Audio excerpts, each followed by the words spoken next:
Welcome to Clicks and Coffee. I'm Alexander, and here we dive deep into the journeys of entrepreneurs and marketing innovators. Each episode, we uncover the challenges, triumphs, and unique strategies of our amazing guests, giving you valuable insights and inspiration. Our goal is to build a community of growth oriented professionals ready to learn, collaborate, and thrive in the ever evolving world of digital marketing. So, whether you're here for the latest trends or looking for that next big idea, you've come to the right place. Let's get started. And today we are joined by Akash Kannegulla, the founder and CEO of Wisedoc.net, a platform revolutionizing the way professionals create and optimize their resumes and cover letters. Akash's mission is to empower job seekers with tools that make the application process more efficient and effective. We'll delve into his journey, the inspiration behind WiseDog.net, and how it is helping individuals present their best selves to potential employers. Akash, thanks for being here. Thanks for inviting me, Alex. Nice to meeting you. All right, so I went on your LinkedIn page and it was pretty interesting. So hmm first and foremost, we have we're going to talk about like your past because it's really interesting. And so can you tell us a little bit about your career journey and how you got to where you are today? I started back in India during my undergrad, and my major focus was robotics. I just loved playing with motors and all these engineering components, building some robots, and it was just some fun projects. But eventually, I ended up working on a fellowship in University of Notre Dame, and that was on semiconductors and nanophotonics. So it was about the terahertz devices, those terahertz which you find in airport security, but in a lot more like a molecular detection and stuff. So I worked on that during my undergraduate, and that eventually led me to a PhD program at Oregon State University. And at Oregon State, during my doctorate program, I worked on a lot of display technology and DNA sensing. And I was one of the early inventors of micro LED devices. There were not many people in the world So about so but 10 so years now ago. because I'm looking, if you look online, hmm you see a lot of companies that, market micro LED. So is that they're using what you created or like Well, certainly a lot of people in the world did put a lot of effort in micro LEDs. Like Samsung did put a lot of effort, LG did put a lot of effort. But there were not many research items at the time, 10 years ago, and not many patents in there. So one of my core research areas, and I also have patents in that area, is how to improve the efficiency of the display coming out of the LEDs. So if you are giving X as input, you need to have 10X as the output. That way you can save a lot of electricity, and it also improves the colors which come out of the display. So it was just one of the small areas of a big micro LED ecosystem, and it was already patented too. and so And after mhm. yeah, no, go ahead, go ahead. So after doing that, I moved on to entrepreneurship, which is a complete turn of my career. So I was a lab person. I was in dark room entire day for 4 years working on these display technologies and photonics because my life is completely about microscopes and photonic stuff. So And then just one quick thing before we jump. Did you become like a screen snub after all this research? Or how do yeah, you how do you when you walk into a room or walk with someone and like they have a display that's not very good, like does does that it becomes make a you cringe tendency. or I how do you purchased live now? a Yeah, I purchased a small microscope, a pocket microscope, and wherever I used to go, I used to look at the display with the microscope, and you can see the pixels. So if you go to a store and take a small microscope and then put it to it, you can see the pixels very clearly, RGB pixels. And I used to look at those colors, and I'm like, nope, this is not red enough. This is not blue enough. It's not a good display. So at certain point, I started to purchase my TV or my monitor based on the kind of spectrum it gives out.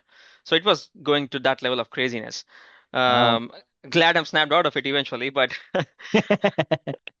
um, it took a different turn eventually, though. I was doing all the research and I published so many technical journals and patents.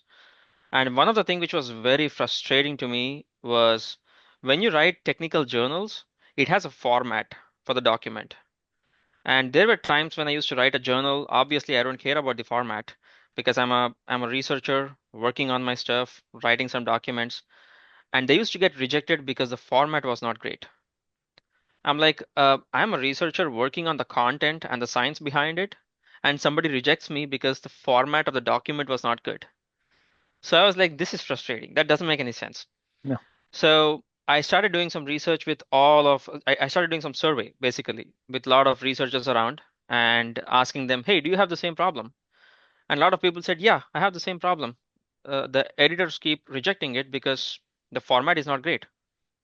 So I'm like, okay, this is a problem. So we need to come up with a solution. And that's where we took a turn. Myself and my co-founder at the time was my lab mate at the time, and he's still my co-founder. So we started to think about a software which can automatically format journals and patents documentation, purely for researchers, masters, PhDs, and probably some patent lawyers. That was our plan.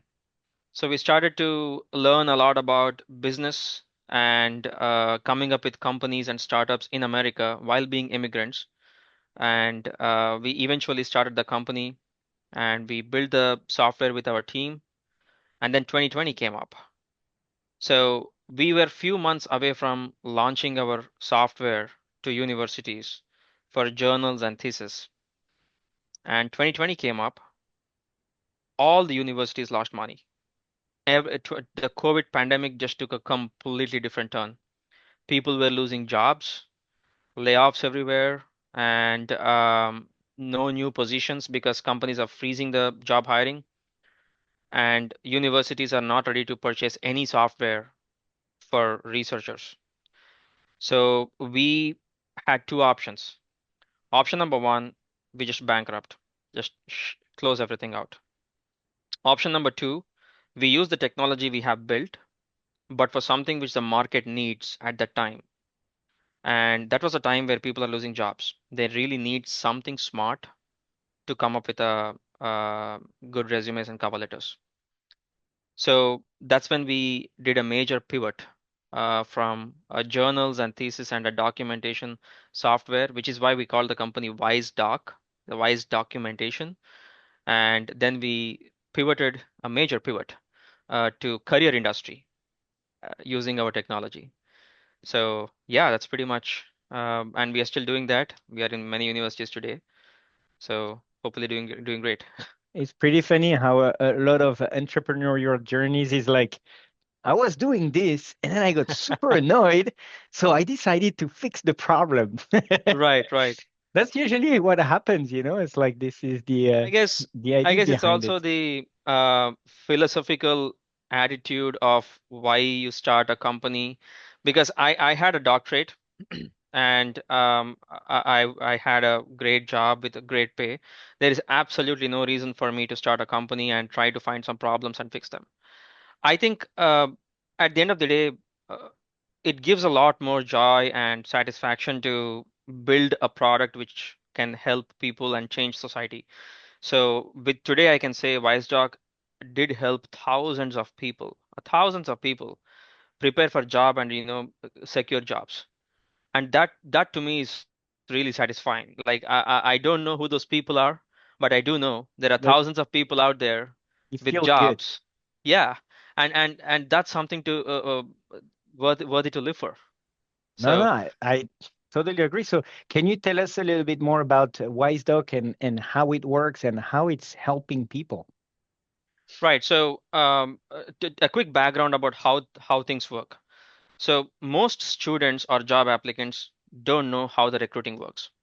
And it's a very advanced or a little bit of crazy system recruiters have. So what they have is called applicant tracking systems, ATS. Like Workday is an example, Taleo is an example. There are many more software like this. So when you submit your resume to any position, what this does is it extracts all the keywords and then it's going to filter them. Okay, this resume has 15 keywords and this job needs all these 15 keywords. So this resume is the best resume. So, and then they ran second resume. Now, once they have like 1,000 applications, and then they have, let's say, top 100 resumes, most probably the top resumes which are shortlisted, they get hired. And the system will automatically reject the rest of 900 or more than 900. So one thing we need to know as a job applicant is, okay, how do I understand the system recruiters have? And most people don't want to do the research because it's just too much time. We want to apply for so many jobs, we want to get a call. So that's what we did. What we did is we started to do research about how these systems work, and we mimicked them to make sure students can get help. And beyond that, we added a lot more layers of, improving the resume for a human perspective. And today, if you go to Wisedoc, you can start from scratch writing your resume. The AI will help you how to write every single piece of your resume. And then it will also score you if you fit for a particular job. So if you're applying for a Python developer and you're a Python expert, your resume score might be like 80 to 90%. But if you're applying for social sciences, your resume score will be like 15 to 20% or maybe less because you don't fit for that. So that's what we are showcasing to people that, okay, how do you prepare your resume specific to every job you apply and without spending too much of time? Because people want to apply for hundreds of jobs. And if they need to spend 1 hour on every resume for every job, they don't have that much of time. They don't want to spend that much of time. So that's where we used AI and we used all these advanced automation to come up with the best possible resumes and cover letters. And with that, we know we can get through this ATS system. And if the recruiter is interested in them, how did the interview go? That's a second layer of it. Oh, well, so you even help after the resume part. No, not Oh yet. no, oh, not yet. Okay. Not yet. No, It's and what coming I in like soon. about what you said is like it also your software is not just about like output. It's about also making sure to keep it real with Right, who the people are. And I'm not just going to sell you a service that is going to create an output. I'm going to help you and make sure that that output is going to be efficient, and that this is what you should be doing and this is where you should go, or like according to us these are the chances you have, and in a very objective manner. It's not like I don't right. like you so you're going to have only 50% chance. It's really like who you are and what you can do. So I think that's great, especially for students fresh out of school, that a lot of the time they don't really know where Right, to go, right. what they can do, or how much potential they have to land that job. So no, I I think think the it's really cool. philosophy we go behind is that, okay, you're a student, we consider that you are good. By default, we consider you are good, but you don't know how to represent yourself. So that's the key, that's the core focus. So we want to make sure those students who are fit for certain jobs, they should represent themselves in the same way. That's a key focus. That's interesting. And then do you connect to like Facebook, LinkedIn, and all this stuff to also gather information on the people before you Um, before before writing the resume or the cover letter or something? Well, Also to most people have the existing resumes and cover letters they already have because from the high school we already created some resumes. So most people have the existing resumes. They just upload into the system and they start to work on the system to make it better and better. So yeah, it takes like less than 15 to 20 minutes to have like the best resume for any specific job you're applying for. And then do you have any like because also the idea is people are going to apply to like 20 or 30 jobs. Right. Do you have like dynamic fields? Here is Yeah. the click, click, click. Here are all the jobs that I want to apply for. Click, click, click. Dynamic fields. Boom. Cover letter, personalized to each company and things like that, right? That's precisely what we do. So we ask them to Yeah. create a master resume. Okay. So you put everything you have in your life in one spot. And depending on which job it is, just click, click, click, customize it. And if you want a cover letter, click one more button, 20 seconds, you have a new cover letter for that job. So it's an AI generated cover letter. And how does it generate? Using resume, using the job you're applying for, and the best guidelines of a cover letter. We combine all those things together, and in 20 seconds you have a cover letter. Oh wow. So so And when yeah, and then if we dig deep a little, dig a little deeper in that ATS system, depending on the company or depending on the recruiting agency, do they have different filters or different ways of like treating resumes and yeah, filtering through resume? Oh wow, okay. totally, totally. And these days, in the past, they only used to extract the filtered keywords from your resume, but now they're ranking them. There is a company called HireScore. What this company does is it ranks your resume depending on the keywords and everything you have. So with that, if you are not in the top ranked resumes, top ranked application, it's going to be rejected. So while you're feeling bad that, oh, somebody don't like me, somebody feels I'm not fit in it, the truth is nobody looked at it. No one looked at your It's the resume. system. Yeah, it's Yeah, crazy. That's pretty crazy. And so your target, I would say like target customers are going to be more like fresh out of college students, right? right, right. So Because you those are the ones without experience. They are the ones who have no idea how the industry works, and they don't have referrals. Somebody who already have a work experience, they already made so many connections in the industry, so they have a higher possibility to get a job. But somebody's fresh out of college, they have no idea what's going on in the industry. They need the help the most, and especially they come out of the student debt, so they mm, cannot afford to be sit jobless. on yeah to sit Yeah, on the couch. Wow. And so um unfortunately this year we've seen a lot of, I would say, bad news on especially yeah, on the tech side, and seeing thousands and thousands of layoffs and maybe tens of thousands of layoffs at a time. yeah. And you having this platform, so I know you don't have the monopoly on Hmm. job application, Right, but right. I'm sure that you're part of that. So are you seeing like a wave of people coming to your website, kind of, matching those layoffs We and do trying see to a figure out ways to better, to apply better to a job, basically? right. We do see a lot of influx because of a lot of layoffs going on. And also, the people who have been in the industry for 10 years, 15 years, they never created their resumes or cover letters or anything because they have been working for a long Mm, time and they don't have anything updated. They don't know how the hiring industry have changed over the period of 10 years because it changed a lot. So they just care about a software or some human really helping them to prepare it, and they're ready to just spend the money for that, right? So yeah, we do see a lot of influx and interest, and people started to do a lot more search in this area. And I think it's only going to get more because as AI kicks in, as more jobs start to be depleting, I think uh, it's going to be very even more demand for this particular area. hmm. And you mentioned something about, we used to have people that help you write a resume. So Right, you kind of displaced, I'm not going to say, like, I'm sure there are some people that are extremely talented and that have, network and all this stuff. So right, it's not done for everyone, but now you have basically a better way to create resume than these people will ever be able to help you with.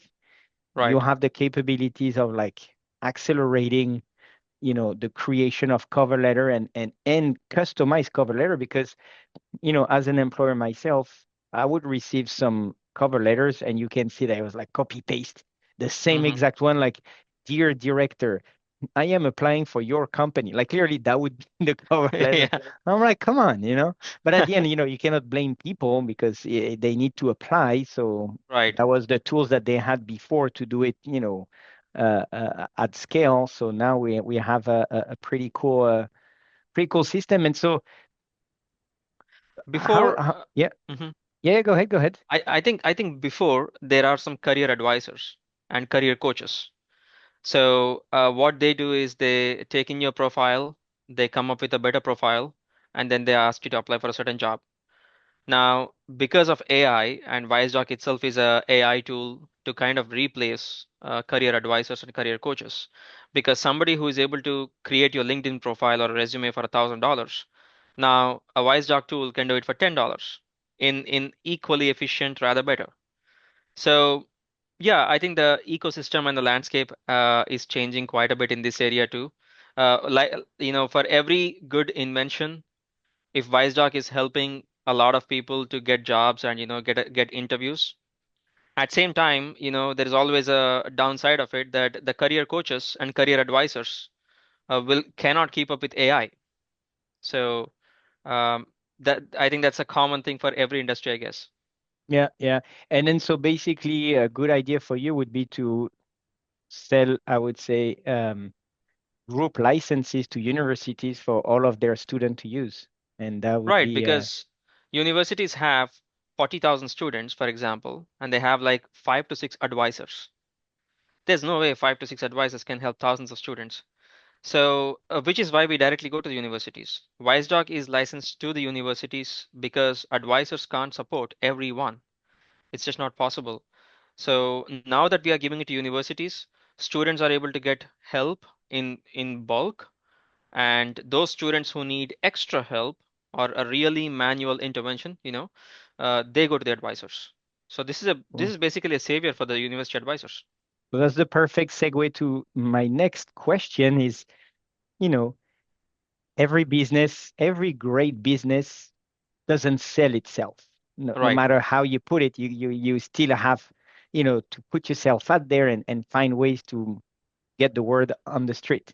So right. So, the first, part of the question is already answered, but how do you market your business? So you said it briefly that you go directly to universities and basically do presentation to universities about your software. So can you tell us a little bit more about, what is your plan to grow WiseDoc? I would say on the marketing and sales level. So I must say that 2 to 3 years ago, it was very difficult. We used to contact universities saying that, hey, we have a AI tool which can help students and etc. And the career advisors used to say, AI, who needs a AI and automation tool? Come on, those things don't work. And it was a big struggle. It was a very big struggle. For 1 year of time, we had zero clients. We have a software which is working fine and successful. For 1 year, we have zero clients. We have no idea what to do. And we were again planning for shutting off the company. But then ChatGPT came in, and initially we were afraid. Wait, what? Now ChatGPT is going to kill us. But that's not what happened. What ChatGPT did is it showcased everyone how powerful AI can be. It just told everyone that AI is so smarter than human. Now next time we went back to the same universities who rejected us, saying that, hey, now do you believe in AI? And the university says, I think so. Let's just get started. So I Wow, think ChatGPT and the AI revolution had a lot of positive impact to our company because people now believe that AI can really help. And the cold calls and emails and the conference trade shows we go to, they have been so much of very much effective. And we also started to find a lot more avenues. It's not just the universities. Do you know there is zero solutions for veterans and military? There is no solutions for them. Imagine this. Somebody after goes the to a service. military, yeah, somebody is in the Oh, military yeah, service. They go to the wars and out there for like so many years. Now they come back home. They have no idea what's going on with the industry and how the civilian world is. And apparently they have no solutions for that. no help. Wisedoc is the Wow. only software in America which is customized for veterans and military. No other software is customized for military and veterans and army. So that's also an avenue for us to help people to get back into their civilian life. And yeah, I think so many business streams are now opening up for us. People start to believe in AI, and that certainly helps the marketing and sales. That is pretty cool. I never thought about that. That is a crazy, a crazy thing to. imagine these people that, risk their life, not all Yeah, of them, but most of them. right. And then they're done, it's like, oh, thank you, guy. Enjoy your life, and like, what am I doing now?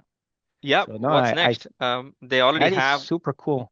yeah, they already have, they come out of a lot of trauma and everything. Now they want to get back, and there is absolutely no help. So, yeah, I think that's one spot where Wisedoc is, really proud of. We are the So only software doing that. and so basically, Wisedoc right now, your avenues of growth is a lot of, like, I would say, physical work to get the word out Yep, there, really meeting with people, showcasing. I guess you go on podcasts. yep. You do you make any videos or anything? I do make videos in my personal Instagram channel. It's mostly for my interests. It could be my interests are books. I love books. I read them, and I'm about to publish one too. So, and they're not related to anything on the wise talk or career. It's a psychological thriller. It's a completely different world. Okay, so like a, So, a writer of stories, yeah, yeah, storyteller, and that was it's like a written by you. storyteller. I wrote one book which is yet No, to no, be published. but I mean, are you getting any help? Well, Wink, wink. not much. Okay. No, but I'm sure that now writers are like starting to use to, stir ideas and, Right. I would even say to kind of challenge their own writing of saying, hey, what do you think of that? And like I'm That's a sure that, challenge. I mean, uh, now I do know there are a lot of newly coming authors using AI for illustration of children's books. oh wow. So in the past, any children's book, like a space book or anything, somebody has to draw it, somebody has to imagine it. Now you go to ChatGPT and you ask it to create the images for children's books, and bam. So that makes it even more difficult for the writers organizations. No, no, for sure. No, that's pretty cool. And so do you do so outside going to universities and, meeting with people, Mhm. do you do any digital marketing or any other type of marketing? Not much. I think marketing is purely for sake of a B2C world for getting subscriptions and monthly churn, right? We are in sales. We are purely B2B company. We do have a B2C open for people to try it out because we have users from 70 plus countries, and we can't do the B2B sales for all those countries.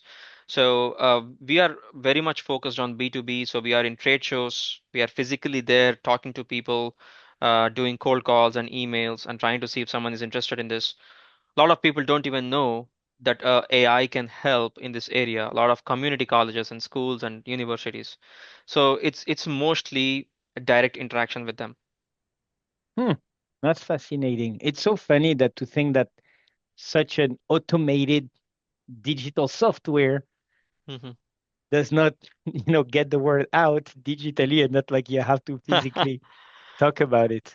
Now it's really Yeah, fascinating and honestly, I'm really really happy that you're doing this to help a lot of people and it's really heartwarming to see that every day you're helping people that really need the help and like young people that, as you said, borrowed a lot of money. Now it's crazy money to study 4 years, 5 years, and then they're like, what do I do? And just really to be at the mercy of keywords.